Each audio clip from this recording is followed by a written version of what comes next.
От идеи до получения реальной прибыли. В Коми, впрочем, как и в других регионах, все больше людей начинает интересоваться возможностями, которые открывает предпринимательство. Сегодня особенное внимание в стране уделяется поддержке тех, кто только начал развивать свое дело, займы на льготных условиях, софинансирование, наставничество и разные варианты обучения новому. За какой промежуток времени можно овладеть навыками ведения успешного бизнеса, знает Ксения Лосева.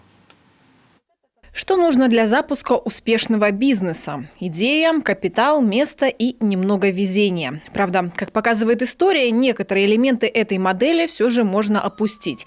За примерами далеко ходить не придется. Многие крупные корпорации зарождались буквально в гаражах и без особых вложений. Сегодня открыть свой бизнес еще проще. Другое дело – сохранить его и вывести на прибыльный уровень. Каждый из нас хоть раз задумывался о том, чтобы открыть свое дело, и тут же откладывал эту затею. Слишком сложно, нужны вложения, да и риски немалые.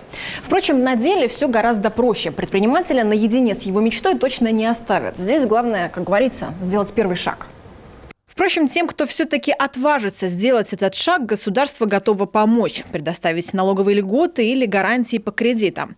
В программе, помимо этого, обучение финансовому планированию, управлению, маркетингу и другим важным аспектам. Так, например, Центр «Мой бизнес» на постоянной основе проводит консультации, семинары, онлайн-вебинары и встречи, а также организует обучающие программы. Каждому предпринимателю здесь индивидуальный подход. У нас есть программы наставничества, то есть у нас действующие предприниматели могут молодому начинающему предпринимателю оказывать такую наставническую помощь. Его сопровождают в течение года по всем вопросам, от бухгалтерско-экономических до вопросов стратегических, куда должен пойти бизнес. Поэтому мы стараемся к каждому молодому предпринимателю подойти индивидуально, посмотреть, что ему нужно. Процедура красоты, ремонт автомобилей, предоставление дополнительных образовательных услуг, всевозможные курсы, продажа товаров и многое другое.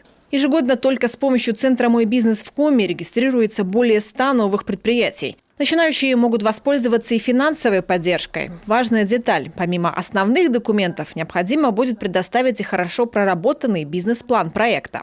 У них есть идея в голове, но эту идею нужно оформить. Ее нужно просчитать, почувствовать, указать все точки слабые, просчитать конкурентов и так далее. То есть, поэтому мы, конечно, рекомендуем начинающим предпринимателям сначала пройти обучение, обсчитать свой бизнес-проект и только после этого обращаться к нам. Потому что, да, несмотря на все, что все делается для начинающих предпринимателей, тем не менее, это возвратная поддержка и деньги нужно будет вернуть. От 50 тысяч до 5 миллионов рублей. Средств на первые шаги в нелегком, но интересном мире бизнеса более чем достаточно. Деньги можно направить на приобретение недвижимости, транспорта, самоходной техники, а также пополнение оборотных средств и проведение текущих расходов. Ксения Лосева, Олег Жуковский, телеканал Юрган, Сыктывкар.